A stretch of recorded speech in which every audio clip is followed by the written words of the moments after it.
Good afternoon, 10th class.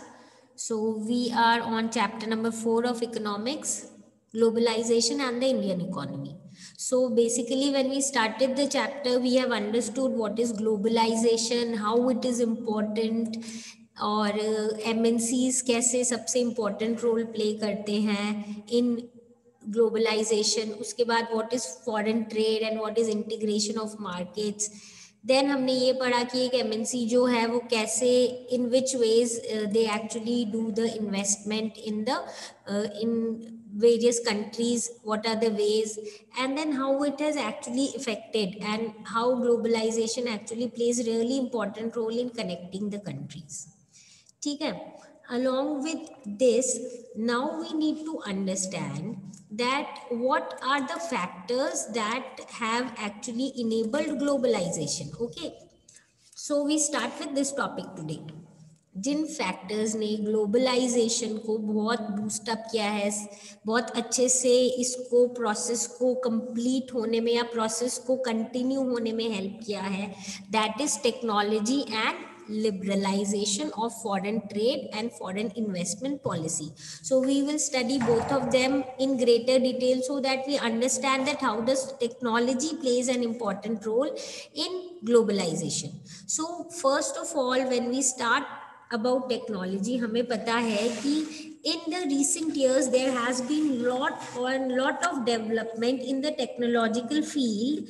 और जैसे एक not only in one particular field पर बहुत fields में, चाहे हम transportation की बात करें, चाहे हम communication की बात करें, चाहे हम IT service की बात करें, it has led to great development. And because of this development, obviously globalization जो है it is now increasing and it is actually seen everywhere in the world.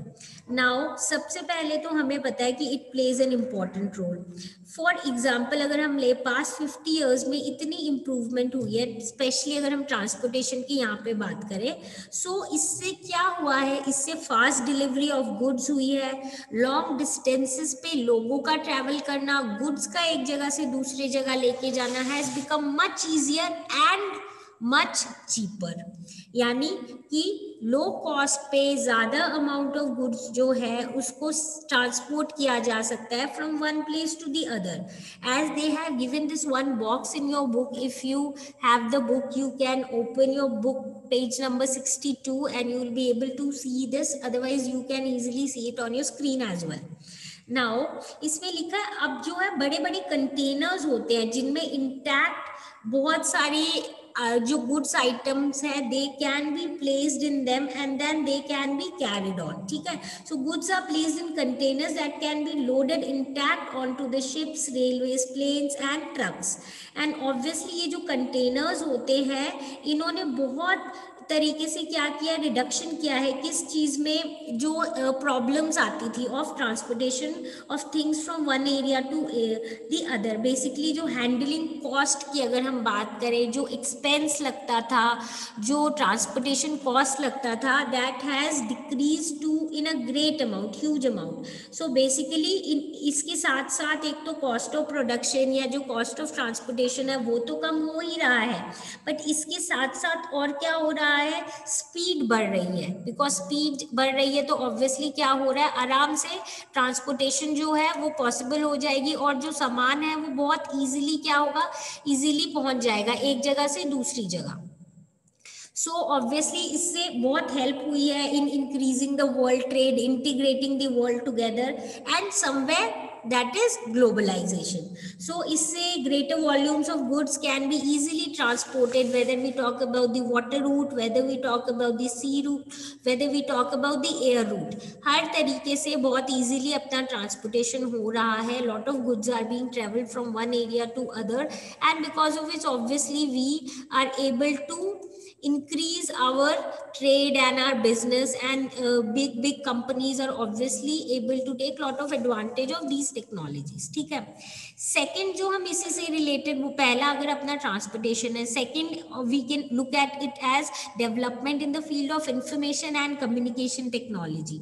हमें पता है रिसेंट टाइम्स में there has been great amount of development in the field of telecommunication, computers, internet. Even when we are having classes online, we are able to have the classes in very interactive way, and we can have it in very nice way. Why? Because such things have developed, and obviously technology ऐसी हो गई है कि we have internet, we have computers, we have maybe tabs, we have our phones through which we can take these classes, है ना? So that means just imagine how the technology is that I'm sitting at one other place, you are sitting somewhere far off, still you can and take the classes, and we can have even an interactive section, है ना? तो उसके इसका मतलब क्या है, ये जो हमारा पूरा जितना भी हम देखते हैं चेंजेस है, ये चेंजेस क्यों आए हैं? Because of the technological changes. So telecommunication facilities, telegram, telephone, mobile, fax, all of these have made the world come together, है ना? एंड इसके कारण we even have a easy access to information. जैसे मैं बोलूँ, चाहिए हम अपना ऑनलाइन क्लास ले रहे हैं या फिर और कोई इन्फॉर्मेशन अपने को कहीं से भी पता करनी हो, तो we have lot of facilities. Why? Because technology has developed to such an extent. और ये बेसिकली पॉसिबल क्यों हुआ है? Because of the satellite communication devices. Basically satellites के थ्रू ही चीजें somewhere we are getting connected to each other. So और जितना भी technological, not only in this field, ये तो this is an example that we can understand because we are experiencing it and we are using it. But generally हर field में the satellite actually plays an important role, and specially अगर हम ये communication से related बात करें. So this has developed to such an extent that we can actually talk to somebody sitting very far off. Even nowadays we even can have actually video call. तो इतनी ज़्यादा development हो गई है. तो ऑब्वियसली अब हम इसको अगर if we talk in terms of business और ट्रेड या इकोनॉमिक्स, तो ट्रेड या बिजनेस भी तो कितना सिंपल हो गया है. If somebody wants to order something, then obviously वो या तो एक सैंपल भेज देते हैं, या फिर if it is something relating to the maybe अगर डिजाइनिंग या ऐसा कुछ है, so then it can be done online as well. तो और इसके अलावा आपको कोई इन्फॉर्मेशन भेजनी है, you can send it through email, you can even talk, there is voice mail, there are lot of facilities available. तो ऑब्वियसली इससे क्या होता है, ये जो इन्फॉर्मेशन और कम्युनिकेशन टेक्नोलॉजी डेवलप हुई है, इससे somehow it will boost up. What will it boost up? It will boost up the trade and business, and obviously it will lead to globalisation again. Now there is one more box that is given in your book on your page number 63. If you have a look at this, they are just telling us that information and technology जो है, it plays very important role in even production of services across the countries. As they have given us one example कि एक news magazine है, basically publish किसके लिए होती है? For the readers in London. ठीक है, लंदन में जो रीडर्स है उनके लिए पब्लिश होती है. बट ठीक है, it is to be designed and printed in Delhi. जो टेक्स्ट होती है इस मैगजीन की, यानी जो जो इसमें मैटर आएगा, is send through internet to Delhi office. The designers in Delhi office get the order on how to design the magazine from the office in London. यानी वहाँ से उनको जो डिजाइनर्स दिल्ली ऑफिस में हैं, उनको ऑर्डर मिलता है लंदन वालों से कि किस टाइप से आपको क्या करना है, जो डिजाइनिंग होगी इस मैगजीन की. एंड देन उसके बाद again we need to understand कि सिर्फ इतना ही नहीं है, उसके बाद वो वहाँ बैठे बैठे उस चीज को these people finalise, designing is done on computer. उसके बाद after printing, then the magazine is sent by air to London. So even जो पेमेंट है, then obviously that will also be done in similar way, online हो जाएगी, banking हो जाएगी and so on. तो even the payment of the money for designing and printing from bank in London to bank in Delhi is done instantly through e-banking, through internet. So just imagine कि something that is being used by people of London, London के लोग उसको पढ़ेंगे, but वो design कहाँ हो रही है? इंडिया में हो रही है. प्रिंट कहाँ हो रही है? इंडिया में हो रही है. फिर उसको बाय एयर भेज रहे हैं, स्टिल उनका जो कॉस्ट ऑफ प्रोडक्शन होगा वो कंपैरेटिवली कम होगा. That is why only they are doing it in India. So सीधी सी बात है यहाँ पे कि globalisation has become so important and it has linked the world totally, somewhere हम बोल सकते हैं एकदम इंटीग्रेटेड जैसे कर दिया, ठीक है।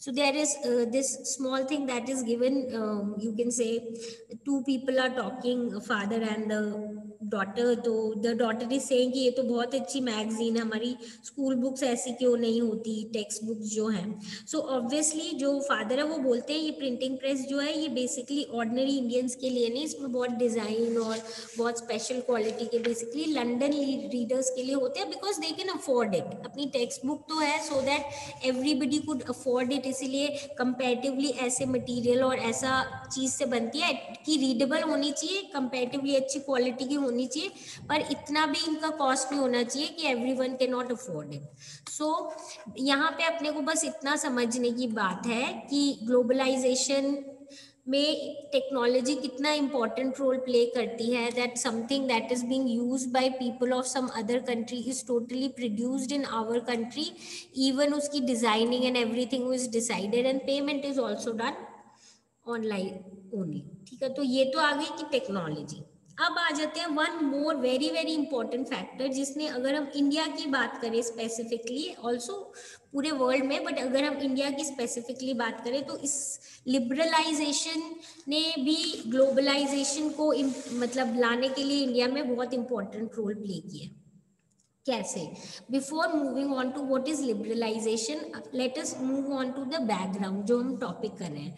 अगर हम वही एग्जांपल ले लें जो हमने चाइना वाला लिया था, चाइनीज टॉयज वाला, अगर इंडियन गवर्नमेंट जो भी चाइना से टॉयज आए अगर उसके ऊपर बहुत ज़्यादा सपोज टैक्सेस लगाना शुरू कर दे तो वो प्रोडक्ट महंगा हो जाएगा।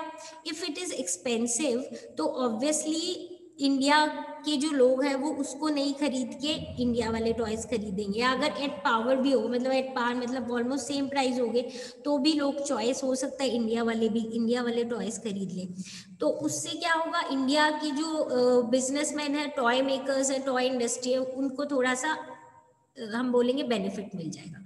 तो अगर ऐसा कुछ इम्पोज हो तो उसको हम बोल देते हैं ट्रेड बैरियर, ठीक है ना। Why it is good and why it is bad, that is what we will do in the next part of this class, ठीक है।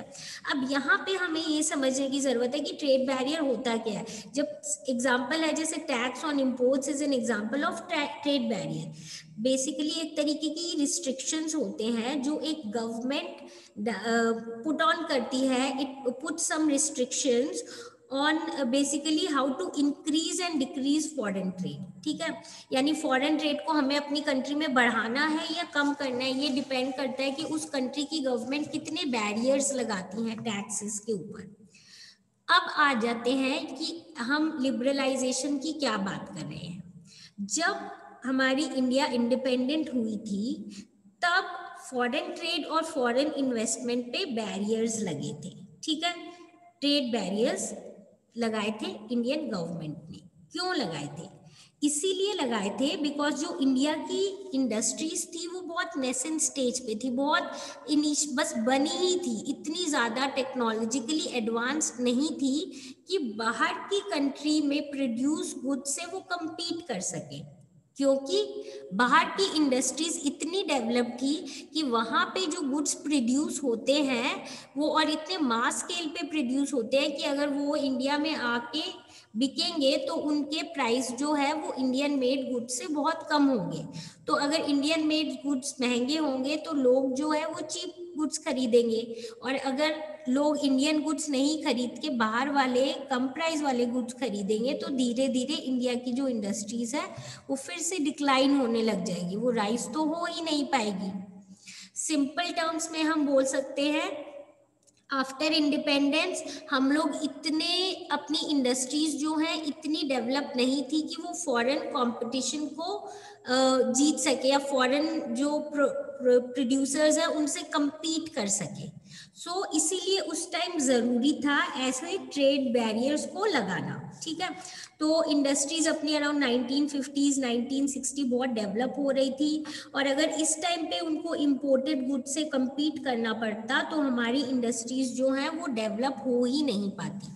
इसीलिए सिर्फ और सिर्फ जो कुछ असेंशियल आइटम्स थे जिनका इंपोर्ट ज़रूरी था उनसे ही हम क्या करते थे, उन्हीं एसेंशियल आइटम्स को इंपोर्ट करते थे। जैसे कुछ मशीनरी जो इंडिया में प्रोड्यूस ही नहीं होती है सपोज तो, और ज़रूरी है, तो वो हम लोग इंपोर्ट करते थे। इसके अलावा हम कुछ मशीनरी के अलावा फर्टिलाइजर्स, पेट्रोलियम, जो ज़रूरी चीज़ें हैं सिर्फ वो ही इंपोर्ट करते थे। ठीक है, अब हमें पता है कि जनरली हर डेवलप्ड कंट्री भी जो है ना, जब अर्ली स्टेज ऑफ उनका डेवलपमेंट होता है तो वो अपनी कंट्री के डोमेस्टिक जो प्रोड्यूसर्स होते हैं उनको प्रोटेक्शन देते ही देते हैं, ताकि उनकी कंट्री के जो प्रोड्यूसर्स है, जो इंडस्ट्रीज है, वो डेवलप हो जाए। ये तो हो गया जब रिस्ट्रिक्शन थी, ट्रेड बैरियर्स थे। अब 1991 के अराउंड क्या हुआ, कुछ ऐसी पॉलिसीज बनी इंडिया में जिसने समवॉट जो अभी तक का सिस्टम था वो चेंज कर दिया। वो क्या थी, गवर्नमेंट ने डिसाइड किया कि अब करेक्ट टाइम है कि हमारे जो इंडिया के प्रोड्यूसर्स हैं वो बाहर के प्रोड्यूसर्स से compete कर सकते हैं। तो इसीलिए, और बल्कि अगर कंपटीशन हुआ तो हमारे जो कंपनीज वाले, हमारे जो इंडस्ट्रियलिस्ट हैं, वो क्या करेंगे, खुद को इम्प्रूव करने की कोशिश करेंगे। क्यों इम्प्रूव करने की कोशिश करेंगे, क्योंकि वो सोचेंगे कि हमें इंटरनेशनल मार्केट में भी compete करना है, हमें इंडियन मार्केट में भी बाहर की कंपनीज से एट पार होनी चाहिए हमारा जो प्रोडक्ट है। तो इसीलिए वो भी अपने में क्या लाएंगे, इम्प्रूवमेंट लाएंगे अपने परफॉर्मेंस में, अपनी जो क्वालिटी है प्रोडक्ट की उसमें।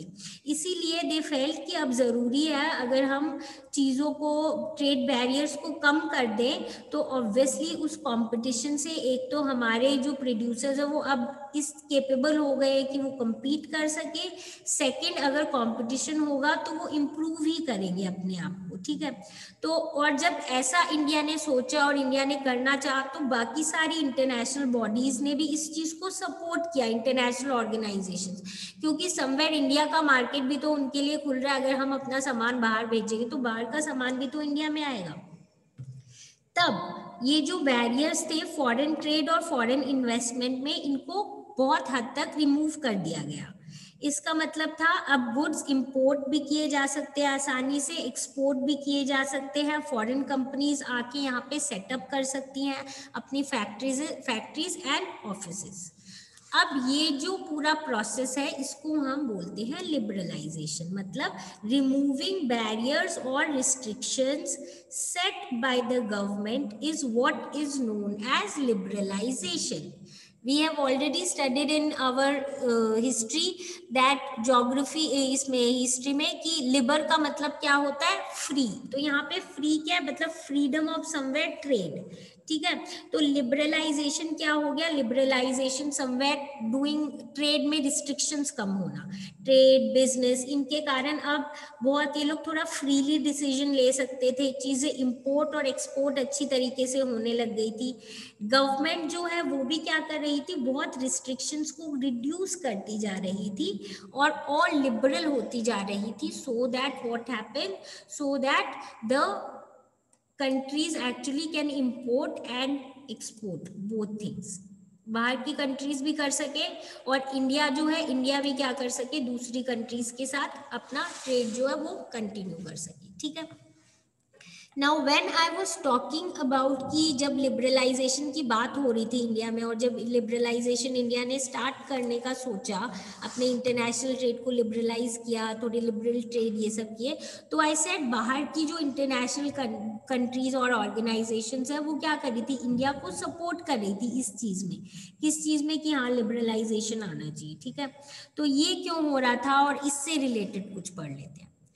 नाउ बेसिकली ये जो कुछ ऐसी इंटरनेशनल ऑर्गेनाइजेशंस होती हैं जो मतलब वर्ल्ड के ट्रेड को एक तरीके से समवेयर कोशिश करती हैं कि सब कुछ अच्छे से चले, तो ये जो इंटरनेशनल ऑर्गेनाइजेशंस है ना, ये लोग ये बोलते हैं कि जो ट्रेड बैरियर्स है ना और फॉरेन ट्रेड और इन्वेस्टमेंट से रिलेटेड, इन पे मतलब ये बैरियर्स नहीं होने चाहिए, रिस्ट्रिक्शंस नहीं होने चाहिए। अगर फ्री ट्रेड हो, मतलब फॉरेन ट्रेड आराम से कोई कंट्री कर सकेगी, इन्वेस्टमेंट आराम से कर सकेगी, तो इससे क्या होगा, डेवलपमेंट ही होगा, कंट्रीज जो आपस में लिंक्ड होगी। ये तो they say that there should be no barriers, trade between the countries should be totally free, all the countries of the world should liberalise their policy. ये बोलते हैं सारी कंट्रीज जितनी भी वर्ल्ड की हैं उनको अपने आप को लिबरलाइज कर लेना चाहिए ट्रेड के रिलेटेड जितने भी पॉइंट्स हैं, ठीक है। इसमें सबसे इंपॉर्टेंट जो हम पढ़ेंगे वो है world trade organisation, that is WTO। ये एक ऐसी ऑर्गेनाइजेशन है जिसका मेन एम है कि हम इंटरनेशनल ट्रेड को क्या करेंगे, लिबरलाइज करेंगे। लिबरलाइज मतलब क्या करेंगे, हम चाहते हैं इंटरनेशनल ट्रेड टोटली फ्री हो, आराम से लोग ट्रेड कर सके, ठीक है। ये जो WTO है ये स्टार्ट कब हुआ था, ये स्टार्ट हुआ था basically develop countries of the world जो है उन्होंने मिलके ये स्टार्ट किया था, और इसमें कुछ रूल्स बने हैं इंटरनेशनल ट्रेड से रिलेटेड, और ये बोलते हैं कि जितने भी WTO के मेंबर्स हैं उनको क्या करना है, उनको ये सारे रूल्स फॉलो करने होते हैं। तो अगर हम देखें in the older books it is written around 164 countries, but जो लेटेस्ट अगर जुलाई 2016 का डेटा देखें तो 165 कंट्रीज जो हैं they are the members of WTO. So basically, as I said, in few of the books it is written 164 and in few of the books it is written 165. So whenever you write any data during your exams, please write the year as well so that the examiner knows about which year you are talking, ठीक है। तो अगर हम as on July 2016 देखें तो around 165 countries of the world जो है वो members हैं WTO की। अब इसमें भी we need to look into one more factor. ऐसे तो WTO जो है it is suppose to allow free trade to all in practice, ठीक है, but it is seen that the developed countries have unfairly retained trade barriers. जो developed countries हैं, जो influential countries है, जो सो कॉल्ड पावरफुल कंट्रीज है, जो ज़्यादा रिच और जो ज़्यादा समवेयर नोन कंट्रीज है, पावरफुल कंट्रीज है, जिन्होंने WTO फॉर्म होने में भी इम्पोर्टेंट रोल प्ले किया था, वो अभी भी क्या करते हैं, खुद ट्रेड बैरियर्स उन्होंने रखे हैं अपनी कंट्री में। On the other hand WTO जो डेवलपिंग कंट्रीज है ना उनको बोलती हैं कि आप ट्रेड बैरियर्स हटाओ। तो ये एक तरीके का डिबेट चल रहा है over many of the countries who से कि आप डेवलपिंग कंट्रीज को तो बोलते हो कि remove all your trade barriers, पर जो डेवलप कंट्रीज है वो बहुत बार इन चीज़ों को मानती नहीं है। That means it is somehow you are playing partial और you are not behaving equally with others. तो this is actually the thing to debate about.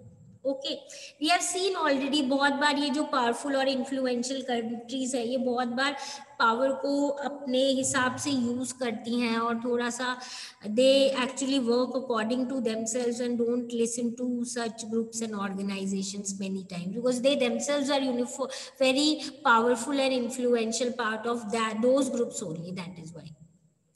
तो इसी से रिलेटेड एक बॉक्स दिया हुआ है in our book, we will just go through this and then it will become a little bit better for you can say better in understanding regarding जो हमने अभी बात की है कि कुछ डेवलप कंट्रीज बात मानती नहीं है इनकी, ठीक है। हमने चैप्टर 2 में देखा है कि एग्रीकल्चर सेक्टर जो है it provides bulk of employment and significant portion of GDP in India, है ना। वेयर अगर हम किसी डेवलप कंट्री की बात करें जैसे US, तो share of agriculture in GDP at 1% and share of total employment is only 0.5, यानी 0.5 तो इनका टोटल एम्प्लॉयमेंट का शेयर है एग्रीकल्चर का और GDP में सिर्फ 1% है।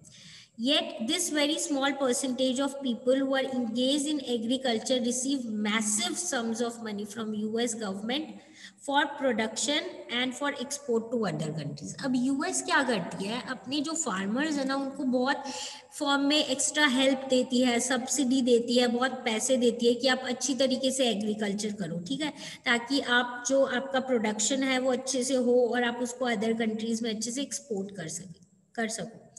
इसी के कारण क्या है, जो इतने पैसे ये US फार्मर्स रिसीव करते हैं, इसी के लिए ये अपने जो प्रोडक्ट्स हैं उसको बहुत कम प्राइस में भी क्या कर सकते हैं, सेल कर सकते हैं। बिकॉज सी जब उनका कॉस्ट ऑफ प्रोडक्शन बहुत कम लगा, कॉस्ट ऑफ प्रोडक्शन तो जितना भी लगाओ पर उनको खुद को स्पेंड बहुत कम करना पड़ा। क्यों बहुत कम स्पेंड करना पड़ा? बिकॉज उनको इतना हेल्प तो यूएस गवर्नमेंट से ही मिल रही है, तो ऑब्वियसली वो लोग क्या है अब बहुत कम प्राइस में भी, क्योंकि उनका खुद का कॉस्ट जो इनिशियल उनका लगा था क्रॉप्स ग्रो करने में वो बहुत कम पैसे लगे थे, तो बहुत सारा प्रॉफिट ऐड करने के बाद भी वो बाकी कंट्री के कंपैरिजन में बहुत लो प्राइसेस में अपने फार्म प्रोडक्ट्स बेच सकते हैं, ठीक है। तो और ऑब्वियसली जो एक्स्ट्रा सरप्लस फार्म प्रोडक्ट्स होता है वो दूसरी कंट्रीज में बेचते हैं at very very low prices. तो जब वो लो प्राइसेस पे बेचते हैं तो उस कंट्री के जो फार्मर्स हैं उनके लिए ये नेगेटिव हो जाता है, क्योंकि वो तो पूरी मेहनत करके अपने जितना भी उनका बैकअप है, जितने उनकी सेविंग है, जितनी भी उनकी इनकम है, वो सारा ऐड करके वो लोग क्रॉप्स उगाते हैं, तो ऑब्वियसली वो अपना कॉस्ट ऑफ प्रोडक्शन ऐड करके जब थोड़ा प्रॉफिट ऐड करके चीज़ें बेचते हैं तो कंपैरेटिवली महंगी हो जाती है। तो यानी उनके जो यूएस के फार्मर्स का जो ग्रेन्स या जो भी एग्रीकल्चर आइटम लो प्राइसेस में बिकता है, तो दूसरी कंट्री जिस कंट्री में बिकता है उसके फार्मर्स को ऑब्वियसली ये इफेक्ट करता है। डेवलप कंट्रीज, इसीलिए अब डेवलपिंग कंट्रीज जो है अब वो डेवलप्ड कंट्रीज को इसीलिए बोल रही हैं कि हमने तो अपनी कंट्री के ट्रेड बैरियर्स हटा दिए डब्ल्यूटीओ के रूल्स के अकॉर्डिंग, हमने अपनी कंट्री से ट्रेड बैरियर्स हटा दिए डब्ल्यूटीओ के रूल्स जो थे उनके according, but you that is the developed countries are totally ignoring the rules of WTO. आप लोग तो टोटली इग्नोर कर रहे हो और आप अपने फार्मर्स को इतना ज़्यादा वास्ट सम्स ऑफ मनी देते हो जिसके कारण उनकी वो जो आगे सामान बेचते हैं वो कंपैरेटिवली बहुत कम प्राइस में बेच देते हैं, और हमें आप लोगों ने बोल रखा है हमारी गवर्नमेंट को कि हम अपने फार्मर्स को सपोर्ट नहीं कर सकते, और मतलब हम सपोर्ट नहीं कर सकते और वही चीज आप अपने कंट्री में अपने फार्मर्स के साथ कर रहे हो। Is it fair and free trade? क्या ये सही है? सबसे पहली चीज तो you yourself are not following the rules of WTO and you are telling us to follow the rules of WTO, जिसके कारण हमारे जो फार्मर्स है, हमारे जो ट्रेडर्स है, उनको नेगेटिव इम्पैक्ट इसके कारण फील करना पड़ रहा है। So obviously this is incorrect and that is why developing countries जो है अब इससे रिलेटेड प्रोटेस्ट कर रही हैं and they are asking the developed countries that if whatever you are telling us to do you should also do. अगर आप हमारी जो कंट्री पे जो रिस्ट्रिक्शंस लगा रहे हैं वो आपको भी अपनी कंट्रीज में लगाने पड़ेंगे, because you also have to follow the rules of WTO, because everyone who is a member of WTO has to follow the rules. So when the developing countries are following them, so developed countries should also follow it. So ये debate चल रही है, but we know somehow things can be solved if all the developing countries come together and ask for changes. But with this we understand कि international organisation as such अगर देखें तो liberalisation को बहुत क्या करती है, फेवर करती हैं, and globalisation that is why somewhere has increased and reached to a next level because of this liberalization policies. Okay, so with this we wind up today's class, and now we'll meet in next class. If you have any doubt regarding this topic, feel free to come back with your problems and we'll solve all your problems. Okay, now meet you all tomorrow.